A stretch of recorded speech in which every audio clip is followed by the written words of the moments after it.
بسم اللہ الرحمن الرحیم. السلام علیکم. بریک فاسٹ ود سجاد دین میں میں ہوں آپ کے ساتھ انا یوسف. امید ہے آپ کا ویکینڈ بہت اچھا گزرا ہوگا اور ہمارے پاس آج خبریں کافی اکٹھی ہوئی ہیں. میر صاحب ہمارے ساتھ اسٹوڈیو میں. السلام علیکم. ٹھیک ٹھاک آپ کیسے؟ ویکینڈ آپ کا بھی اچھا گزرا لگتا ہے جو آپ لوگوں سے پوچھ رہی ہیں. تو میر صاحب ایک دن ہوتا ہے اس میں تو آپ کو ریسٹ کرنا ہوتا ہے. ہمارے پاس 2 دن ہوتے ہیں لیکن وہ ایک ہی دن ہوتا ہے. ایک طرح کا فیملی ڈے ہو جاتا ہے بالکل. اور سارے کام لیکن بلکہ کئی بار تو کام زیادہ ہو جاتے ہیں. بالکل. یہ فنکشن وہ فنکشن کہ آج تو آپ فارغ ہیں, آج تو یہ ہیں, اتنے فنکشن ہو جاتے ہیں تقریریں کرتے کرتے گلا بیٹھ جاتا ہے. صحیح صحیح. ہیڈ لائنس کی جانب ناظرین بڑھتے ہیں اور پہلا سیگمنٹ شامل کرتے ہیں ہیڈ لائنس. جی میر صاحب کون کون سی خبریں آج ہم؟ اصل صورتحال تو جو اب ہے وہ افغانستان اور انڈیا کے حوالے سے ہماری ایک ٹینس سچویشن ہے جو کریٹ ہوئی ہے. اس کی اب ایک طرح کا نقطہ ارتکاز بلوچستان ہو گیا ہے. ایک تو مودی نے بیان دیا جس میں بلوچستان کے بارے میں الٹی سیدھی باتیں کی, لغو باتیں کہوں گا میں اس کو, اور لغو سے کوئی نیگیٹو بات نہ ڈالے. ابسرڈ کا لفظ انگریزی میں کئی معنوں میں استعمال ہوتا ہے, اسی معنوں میں آپ لے لیجئے گا. ایک ادبی تحریک کا نام بھی ہے. دوسری طرف ایسی صورتحال میں جب ابھی 2 دن پہلے ان کا یوم آزادی منایا گیا اسپن بولدک میں وہاں افغانستان میں, تو وہاں انہوں نے مظاہرے بھی کیا اور مظاہرے کے ساتھ جو ایک باب دوستی ہے جو پاکستان کے بارڈر پہ بنا ہوا ہے اس پہ حملہ بھی کیا اور پاکستانی پرچم جلا دیا. ظاہر ہے کہ یہ تو ناقابل قبول بات ہے نا جی, اور پاکستان کے لیے یہ بھی بڑا مشکل تھا کہ جوابی فائرنگ کی جاتی یا کچھ کیا جاتا جس سے ہلاک ہونے والے جو تھے وہ مسلمان ہی ہوتے. افغانستان کی بارڈر کے اس طرف ہوں یا اس طرف ہوں مسلمان ہی ہیں. استعمال اسے کون کر رہا ہے کچھ نہیں کہہ سکتے. یہ طالبان کا کام تھا یا انڈیا کا کام تھا کہ اس نے سارا کام کرایا. پاکستان کا جھنڈا اگر جلائیں گے افغانستان کی آزادی کا دل مناتے ہوئے, آزادی بھی کون سی, چھوڑیں اس بات کو, تو پھر اس کا تو اثر اچھا نہیں ہوگا. پاکستان نے ایک بڑا ہی شریفانہ قدم اٹھایا, بارڈر بند کر دیا. اب بارڈر بند کر دیا, ادھر لائنیں لگی ہوئی ٹرکوں کی جس میں نیٹو کے ٹرک بھی شامل ہے. پاک افغان ٹرانزٹ ٹریڈ چھوٹی موٹی تو نہیں ہے جی. ایک تو ترکھم کے راستے جاتے ہیں, ایک اس راستے سے جاتے ہیں, تو وہ سارا راستہ بند ہو گیا. دونوں طرف لائنیں لگی ہوئی ہیں. وہاں ہزاروں لوگ ادھر آتے ہیں, علاج معالجے کے لیے بھی آتے ہیں, نوکری کے لیے آتے ہیں, کام کے لیے بھی آتے ہیں. وہ سارے راستے بند ہیں. 4 دن سے مذاکرات ہو رہے ہیں اور کامیاب نہیں ہو رہے. ظاہر ہے پاکستان یقیناً یہ چاہے گا کہ جن لوگوں نے یہ کام کیا ان کو کیفر کردار تک پہنچایا جائے, اور جو یہ کارروائیاں ایک اسپانسرڈ قسم کی وہاں کرائی جا رہی ہیں اس کو روکا جائے. تو بہرحال آج 4تھا دن ہے, وہ ابھی مذاکرات کامیاب نہیں ہوئے. ہو تو جائیں گے, رستہ تو کوئی نکال لیا جائے گا. لیکن اس سے پتہ چلتا ہے کہ مودی کا ایک بیان بلوچستان کی صورتحال, ایک تو مودی کے بیان سے یہ لگتا ہے کہ بلوچستان میں جو کچھ ہوا ہے, وہ جو خود کش حملہ ہوا ہے اس میں وہ خوش ہیں, اور یہ بھی بتاتے ہیں کہ برہمداغ بگٹی نے فون کر کے ان کو مبارکباد دی اور خوشی کا اظہار کیا اور سلام کیا ہے. اس کے ثناء اللہ زہری نے جو چیف منسٹر ہیں انہوں نے کہا کہ صاحب 2 ٹکوں کے عوض یہ شخص بک گیا ہے. یعنی ثابت تو ہو گیا نا کہ انڈین ایجنٹ ہے. یہ دونوں تینوں جو کام کر رہے ہیں اب وہ ہندوستان کے ساتھ اپنی دوستیاں, ہمدردیاں نہیں, صاف ظاہر کر رہے ہیں. اچھا, یہ ساری صورتحال جو وہاں پیدا ہوئی ہے, اب اس میں فرض کیا اچکزئی کا بیان, اس پر رد عمل, آج اوریا کا مضمون اس سلسلے میں بڑا دلچسپ اور مزیدار ہے جو بہت سی باتوں کو ظاہر کرتا ہے اس علاقے خطے کی کیا صورتحال ہے. اتنی سمپل نہیں جتنی ہم لیتے ہیں, اور اسی لیے شاید اب یہ ہمارے ہاں مردم شماری نہیں ہو پا رہی. افغانی اتنے آگے ہیں کہ وہ عبد المالک کہتے ہیں جو وزیر اعلیٰ بھی رہے تھے کہ کوئٹے میں پاکستانی کم ہے, افغانی زیادہ ہیں. وہ ویسٹ والے جو کوئٹہ شورا کا شور مچاتے تھے, ہمیں اس وقت اس کا فائدہ اٹھانا چاہیے تھا اور بہت سے لوگوں کو یہاں سے فارغ کر دینا چاہیے تھا. اور مہاجرین کے لیے اتنی بڑی تعداد وہاں موجود ہے کہ جس کی کوئی انتہا نہیں ہے. اور بلوچستان تو 2 حصوں میں بٹا ہوا ہے. بلوچ علاقہ اگر براہوی وغیرہ کو الگ نہ کیا جائے, اور پختون علاقہ سرحد کے ساتھ ہے, اور اس علاقے کا رستہ سارا سمندر پہ بلوچ رستہ کے ہو کے جاتا ہے. باہر جانے کے صرف ایک رستہ ہے جو پختونوں سے پختونوں تک خیبر پختونخوا کی طرف جاتا ہو, کوئی رستہ نہیں. تو ایسی صورت میں وہاں کی پختون آبادی جو ہے وہ تو خیر پتہ نہیں کیا فیل کرتی ہے کہ اور ہی پختون ان کے ساتھ آ گئے ہیں. بلوچی یہ فیل کرتا ہے کہ ان کی سرزمین پر قبضہ ہو گیا ہے پشتو بولنے والوں کا, وہ اور اریٹنٹ ہے. پنجابی اور آباد کاروں کے ساتھ جن میں مہاجر بھی شامل تھا جو سلوک کیا گیا وہ بھی ایک کہانی ہے. اس میں یعنی کہانی یہ ہے کہ بلوچ یہ کام کرتے تھے اور افغانی جو پختون خاموش تھے کیونکہ وہ ان کی زمینیں سستے داموں خرید لیتے تھے, ان کی جائیدادیں. تو وہ تو ماضی کا قصہ ہے. ادھر سار کانفرنس ہونی تھی, ہو رہی ہے شاید ابھی 2-4 دن میں, اور اگلے ہفتے جینٹلی ان کے وزیر خزانہ نے آنا تھا, وزارت خزانہ کی کانفرنس تھی, وہ آ نہیں رہے. لگتا ہے کہ وہ نہیں آئیں گے سیکٹری کو بھیج دیں گے. اگر نہیں آئیں گے تو اس کا مطلب ہے کہ مودی کا پاکستان میں سار کانفرنس میں آنا مشکوک ہو جائے گا. اور مودی کا جو بیان آیا ہے خاص طور پر بلوچستان اور آزاد کشمیر کے مسئلے پر، جو ہمارا کشمیر ہے اس کے مسئلے پر جو بیان آیا ہے جس پہ آزاد کشمیر میں مظاہرے ہوئے ہیں، اس بیان کی روشنی میں لگتا ہے کہ شاید اب ان کا اس کانفرنس میں آنا ممکن نہ رہے. پہلے بھی یہ ٹسل تھی، لیکن واجپئی کے اچانک اعلان سے کہ وہ آ رہے ہیں ایک طرح کا بریک تھرو ہوا تھا. اب وہ بریک تھرو ہوتا دکھائی نہیں دیتا، کیونکہ مودی، اور کہتے ہیں کہ مودی کے بعد اگر اب مودی کے اس تقریروں کے بعد اگر اب وزیر خزانہ بھی یہاں نہ آئے تو اس بات کا امکان ہے کہ خطے میں جو ہے وہ ایک طرح کی کشیدگی جو ہے وہ بڑھ جائے گی جی. اور انہوں نے بیان بھی شاید دیے ہے، اور جینٹلی نے جو سخت قسم کے بیانات کچھ باتیں کی ہیں کہ جی اس میں پاکستان ملوث ہے وغیرہ وغیرہ، جو کس طرح کے بیان دیے جاتے ہیں. ادھر طاہر قادری صاحب نے کل ریلی نکالی ہے جی، وہ اپنا زور دکھا رہے ہیں. اچھا انہوں نے 25 شہروں میں ریلیاں نکالی ہیں. اچھا اکٹھا کرنا بڑا مہنگا سودا ہوتا ہے جی، لوگوں کو اتنی دور سے لانا. اب ان کے مدرسے، ان کی درسگاہیں، ان کا نیٹ ورک، ان کا انٹرنیشنل نیٹ ورک بڑا مضبوط ہے. لیکن اس کے انٹرنیشنل نیٹ ورک کے باوجود بھی جہاں ان کا بڑا احترام بھی ہے، وہاں تو بہت سے لوگوں کا احترام ہے.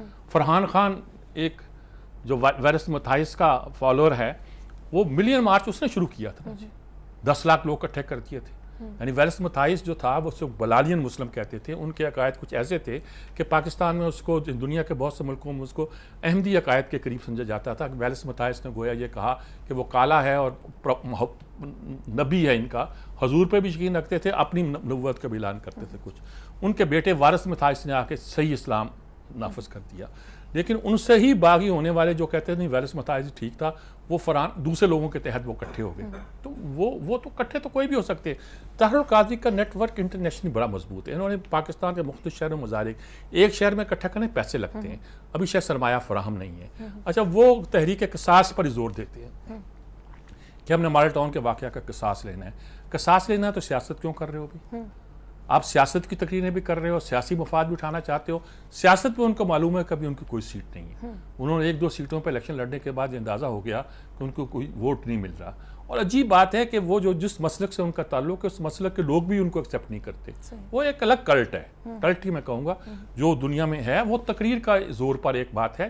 تقریر بھی پہلے جب یہ کیا کرتے تھے تو کسی نے بڑا تبصرہ کیا تھا کہ ایک ایسے جلسے میں انہوں نے کہا تھا ان کی تقریر سے پتہ چلتا ہے کہ بغیر بیٹری کے کرنٹ کیسے مارا جا سکتا ہے. تو یعنی وداؤٹ کنٹینٹ آپ لوگوں کو کیسے چارج کر دیتے ہیں. تو میر صاحب یہ دھرنے، احتجاج، ریلیاں، ان کا مستقبل پھر کیا ہے؟ کچھ نہیں، ابھی تو چلے گا نا، ایسے ہی چلے گا. عمران خان نے کہا جی اب رینجر پنجاب میں بھی لے آؤ، پنجاب میں حالات بڑے خراب ہیں، رینجر لے آؤ. اچھا بھائی پنجاب میں لے آؤ، سندھ میں لے آؤ، یا خیبر پختونخوا بھی لے آؤ. بلوچستان میں تو FC پہلے ہی ہے. سارے ملک میں رینجر کو سپرد کرو نا، اور آپ لوگ گھروں میں جا کے بیٹھو تاکہ ہمیں چین آئے. ہم تنگ آ گئے ہیں بھائی آپ لوگوں کی جھگڑے لڑائیوں سے. کیا جمہوریت کا مذاق بنایا ہوا ہے. اور نسیں پھیلا کر آپ ایک دوسرے کے خلاف جو باتیں کرتے ہیں اس سے اب لوگ تنگ آ چکے ہیں. بالکل ایسے یعنی کہ یہ نہ ہو کہ وہ حب سے کہ روح کی دعا مانگتے ہیں لوگ. خدا کے لیے ہماری حالت پہ رحم کیجئے اور ملک کو صحیح سمت پہ چلائیے گا. وہ کہتے ہیں یہ جب یہ ایسی بات ہوتی ہے انڈیا بارڈر گرم کر دیتا ہے، گویا نواز شریف کے کہنے پہ گرم کرتا ہے. بلوچستان میں کچھ ہو گیا ہے، یہ گویا اس نے کروا دیا ہے تاکہ فوج کو ادھر انوالو کیا جائے اور فوج ڈر جائے، نرم پڑ جائے، اور سیاستدان بھی کہیں جی ملک کا مفاد اس میں ہے اور حکمران حکومت کرتے رہیں. بھائی یہ خدا کا خوف کریں. یہ صورتحال اتنے ذہین یہ بھی نہیں ہے کہ سیدھی بات میں کرتا ہوں کہ یہ سب کچھ کر دیں. زرداری صاحب سے بھی اب بابر اعوان صاحب ملے ہیں وہ لندن میں، تو انہوں نے کہا بھی ہاں TROs تو ٹھیک ہے اپوزیشن کے ہونے چاہیے. اور پیپلز پارٹی کی گولڈن جوبلی سیلیبریشن کی شاید تیاری شروع کر دی گئی ہے کہ وہ شروع ہو گئی ہیں اور وہ اس کو کیا جانا ہے. 67 کو کریں گے. یہ 69 میں ویسے بنی تھی تنظیم، 67 میں شاید پہلا اجلاس ہوا تھا. تو انہی سالوں میں غالباً 2-3 سال کے لیے وہ بنائیں گے اور اس کو تیاریاں بھی کر رہے ہیں. تو چلیے اچھی بات ہے. مسلم لیگ کے 100 سال تو ایک ہبڑ دبڑ میں گزر گئے. سیاسی طور پر افراتفری کا زمانہ تھا، کسی نے بنایا بھی. 1906 کے بعد 2006 کا زمانہ جو تھا، 2006 کا زمانہ ہمارے پاس مشرف کے وہ عروج کا زمانہ تھا جس میں سیاسی تحریکوں کا کچھ قصہ ہی ایسا ہی تھا. جوڈیشری کی تحریک بھی تھی اور بہت سی چیزیں تھیں. اور اچھا اب یہ بھی ایک دیکھیے سیاست، ذوالفقار مرزا نہیں تھا، MKM کے پہلے سے خلاف شروع ہوا، پھر اعلان کیا کہ میں نے دیے 2.5 لاکھ کلاشنکوف کے لائسنس، پھر کہا کہ زرداری اور ایسی تیسی. اس کے پہلے لگتا ہے زرداری دوستی ہے، زرداری سے نہیں لڑے گا، اس سے لڑ پڑا. بچپن کی دوستی لڑ، اور کس وجہ سے لڑا یہ کچھ نہیں کہہ سکتا. اب کہتا ہے نادان دوستوں نے مجھے زرداری سے لڑایا. اب بھائی عقل خود ہی کر لیتے یار. پرانی دوستی کا خیال کر لیتے. جب آپ آخری حد تک جائیں گے تو پھر آپ اکیلے ہو کے رہ جائیں گے, یوسف بے کارواں بن کے پھریں گے, اور تو کچھ نہیں ہو سکتا. اچھا, ایک بات اور ان عرصے میں ہوئی ہے ہمارے ہاں, وہ ہے اورنج ٹرین کا مسئلہ. ہائی کورٹ نے اس پہ حکم دیا ہے کہ جو 11 عمارتیں ہیں ان کے قریب سے 200 گز سے نہیں گزرنا چاہیے, جس پر اب یہ ہے کہ اگر اس میں سپریم کورٹ جائیں گے ظاہر ہے, اور اگر اس میں ترمیم کی جائے روٹ میں تو 400 عمارتیں اور گرانی پڑتی ہیں اور 74 ارب روپے لاگت آتی ہے, یعنی کم نہیں. اچھا, تیسری بات یہ ہے کہ دیکھنا یہ ہے کہ یہ وہ جو روح تھی کہ تاریخی عمارتوں کو بچایا جائے, اس کے مطابق ہے کہ نہیں ہے. مہا لکشمی بلڈنگ جو ہے اس کو کہا گیا کہ یہ تاریخی عمارت ہے, اس کے سامنے سے کوئی کنسٹرکشن سڑک گزرتی ہے نا جی, تو ایلیویٹڈ سڑک گزارنا منع ہے. بالکل, یعنی یہ منع ہے, سڑک گزارنا منع نہیں ہے. صحیح. اچھا, آپ اگر یہ سارا جی پی او یہ سب ان لوگوں کو, اس کے ساتھ بھی سڑکیں گزرتی ہیں 200 گز سے کم پر, آپ کہتے ہیں ایلیویٹڈ گزارنا نہیں. اب مجھے کسی نے ابھی کوٹیشن بھیجی جگہ کہ لندن میں فلاں فلاں فلاں فلاں تاریخی عمارتوں کے سامنے ایلیویٹڈ روڈ جا رہی ہیں, وہاں تو کوئی پرابلم پیدا نہیں ہوتا. جوڈیشل فیصلہ اپنی جگہ فیصلہ ہے, ظاہر ہے کہ یہ بھی حکومت کا احترام کریں گے, سپریم کورٹ میں جائیں گے. مقدمہ کیا انہوں نے اپنی طاقت سے لڑا کہ نہیں لڑا جی. اب یہ ہے کہ یہ اورنج ٹرین تو بننی ہے, جگہ جگہ کھدائی ہو گئی ہے, اتنا پیسہ انفراسٹرکچر پہ لگ گیا ہے, اور وہ پرویز الہی کہتے ہیں کہ اس سے کاٹا جائے, ان کی جائیدادیں بیچ کے دیا جائے. اور بھائی ایسے نہیں ہوتا. مسئلہ یہ ہے کہ عدالتیں کئی چیزوں پر, اب اچھا شکر کیا کہ انہوں نے انوائرمنٹ کے نام پر اس کو کیس جو رد کر دیے ہیں, انہوں نے عمارتوں کے حساب سے کیے ہیں. تو کچھ یہ وہ کہتے ہیں شالامار سے اتنی دور گزرتی ہے, وہ کہتے ہیں چبرجی کے ساتھ اگر آپ دور سے ہٹا کے گزاریں گے, پہلے سڑک گزرتی ہے. چبرجی جو تھا وہ تو آپ نے دوبارہ ایک طرح کا ری انوینٹ کیا ہے, اور چاروں طرف سے سڑکیں بناتی ہیں. سڑکیں بنانے پہ کسی نے نہیں کہا کہ آپ ساری عمارتیں گرا کے سڑکیں بنا رہے ہیں, اس کو نمایاں کیا ہے. اب وہ کہتی ہیں بھائی گزرنا تھا تو داتا دربار کے سامنے جو ایلیویٹڈ گزرا کیسے گزر گیا جی, اس سے بڑی کوئی تاریخی عمارت ہے پاکستان میں, آپ نے اس کے سامنے سے گزار دیا, کوئی پوچھا ہے؟ ابھی جب یہ بھی مجھے طے کرنا, مجھے نہیں معلوم ہے کہ یادگار پاکستان اور بادشاہی مسجد کے درمیان سے کہاں سے گزاری ہے آپ نے.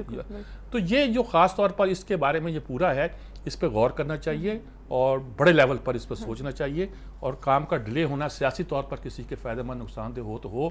لاہور کے لیے لازمی ہے کہ وہ کہتے ہیں جی جو منصوبہ ہم نے بنایا تھا پرویز الہی بہت وہ اچھا منصوبہ تھا, کوئی شک نہیں ہے, لیکن یہ دیکھیے وہ منصوبہ بن گیا, یہ منصوبہ بن جائے گا, وہ تو 230 ارب کا اس وقت منصوبہ تھا. صحیح. وہ تو اس پر پیسے اتنے ہمارے پاس تھے نہیں, وہ کہتے تھے پیسے لا رہے تھے فلاں یہ تھے وہ. آئی اسٹل بلیو کہ اب لاہور کے بعد میں اس پہلا بس کا منصوبہ تھا, دوسرا اورنج ٹرین کا منصوبہ ہے, ٹرین کا, تیسرا منصوبہ جو بھی بنے گا وہ انڈر گراؤنڈ بنے گا, اور لاہور میں ابھی 4-5 منصوبوں کی مزید ضرورت پڑے گی. اور اگر یہ ابھی نہر کے کنارے سڑکیں بند ہو جاتی ہیں شام کے وقت, صبح کے وقت بند ہوتی ہیں, میں اب گھر جاؤں گا تو نہر آگے جا کے ایک دم بند ہو جائیں گی. وہ 4 رویا کرنا ہے اس کو جی. پہلے انوائرمنٹ کا پرابلم یہ, وہ اب انہوں نے درخت پہلے کاٹ دیے ہیں جو قریب تھے, پیچھے درخت جو تیزی سے اگ رہے ہیں, سامنے آ رہے ہیں. اب جب سڑکیں بنیں گی تو یہ کوئی تقریر نہیں کرے گا درخت کاٹے جا رہے ہیں یا کچھ ہو رہا ہے, وہ کر دیا انہوں نے کام. کچھ عمارتیں گرانی پڑے گی انہیں جلو مور کی طرف سے واپس آتے ہوئے, وہ انہیں کرنا پڑے گا, اس کے علاوہ چارہ کوئی نہیں ہے جتنی ٹریفک بڑھ رہی ہے ہمارے ہاں جی. یہ بڑی خبریں ہیں جی آج کل. اور ترکی میں خود کش حملہ بھی ہوا ہے. وہ جو ہم نیشنل ایکشن پلان کی کمیٹی بنائی ہے ناصر جنجوعہ کی قیادت میں, اس کا شاید پہلا اجلاس بھی آج ہو رہا ہے. اور بس بڑی خبر ہے, دوسرا بان کی مون نے کہا ہے کہ کشمیر میں جو ہے وہ انسانی حقوق کی خلاف ورزی پر تشویش کا اظہار بھی کیا ہے, باتیں بھی کی ہیں. اور خورشید شاہ نے کہا کہ جی ان کو صرف سہولت کار کا کردار ادا نہیں کرنا چاہیے ان کو, بلکہ پازیٹیو رول ادا کرے. خورشید شاہ کبھی کبھی یہ نا سیاست کرتے ہیں وہ, لیکن اس کے ساتھ اپنے بیانات کبھی کبھی جو نیشنل انٹرسٹ میں ہوتے ہیں وہ بہت بڑے کھل کے دیتے ہیں, اور اس میں کوئی لگی لپٹی نہیں رکھتے جی. یہ ہیں جی آج کی جو بڑی خبریں ہیں, اور بھی چھوٹی موٹی ہیں. مطلب اس خبر کو میں کیا کہوں جی کہ عطا اللہ عیسیٰ خیلوی ناراض ہو کے چلے گئے ہیں کہ مجھے کوئی میاں والی کا صدر نہیں بنایا پی ٹی آئی نے. اب آئی یہ سارے آئیں گے جائیں گے, یہ تو خیر بڑی خبر نہیں ہوتی, لیکن کس نے کہا تھا کہ آپ صدر بننے کے لیے اس میں جائیں؟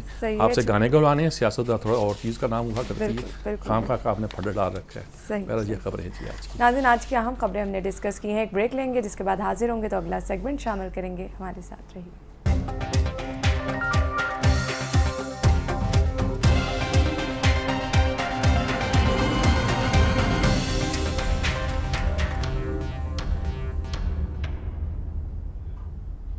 Welcome back. اگلا سیگمنٹ شامل کریں گے انسائٹ. جی میر صاحب، آج کون کون سے آج جی پہلا کالم تو میں اوریہ کا پڑھ رہا ہوں، اوریہ مقبول جان کا. بلوچستان کے بارے میں انہوں نے اگلی قسط کو لکھی ہے. وہ ملک سے باہر ہیں، ویسے یورپ کے دورے پہ ہیں، وہاں لوگوں کو اسلام پڑھا رہے ہوں گے، لیکن جاتے جاتے جو 2-3 کالم لکھ گئے ہیں جو بہت امپورٹنٹ ہے، تاریخی نوعیت کے ہیں. وہ کہتے ہیں جی بلوچستان میں عالمی طاقتوں کا ایجنڈا کیا اور کیوں ہے. کیوں ہے تو نہیں کہا، یہ جو آگے میں لگا رہا ہوں جی. انہوں نے کہا کہ یہ بلوچستان جو تھا یہ پہلے کیا تھا، ایک ڈی سی اور political agent D G Khan میں بیٹھتا تھا. وہ بلوچ علاقہ بھی ادھر ہے تو وہ کنٹرول کرتا ہے اس علاقے کو. اس نے ایک تھیوری بنائی، فارورڈ پالیسی جسے کہتے ہیں، اور اس تھیوری کے تحت یہ تھا کہ سندھ اور پنجاب پر تو قبضہ کر چکا تھا انگریز. اب بلوچستان قابو نہیں آ رہا تھا، اور قابو کرنا بہت ضروری تھا کیونکہ اس کے جو بڑے پہاڑ تھے وہ اس کی راہ میں گویا ایک دفاع کا کام کرتے تھے افغانستان کے خلاف، اور افغانستان کو وہ ایک طرح کا اس پہ اپنا تسلط چاہتا تھا. تو اس نے یہ کیا کہ اسکیم بنائی اور کہا کہ یہ جو مقامی سردار ہیں ان کو اپنے دفاع میں شامل کرو. ان کی وفاداریوں کے عوض ان کو کہو کہ تم لیوی کے نوجوان بھرتی کرو، اور ان کو پیسے دے دیے گئے کہ تم لیویز، اب بھی لیویز کا سسٹم وہی ہے کہ وہ سردار جو ہے وہ لوگ بھرتی کرتا ہے اور اسی کی فوج ہوتی ہے، اور وہی امن و امان کی ذمہ دار ہوتی ہے، سردار ذمہ دار ہوتا ہے.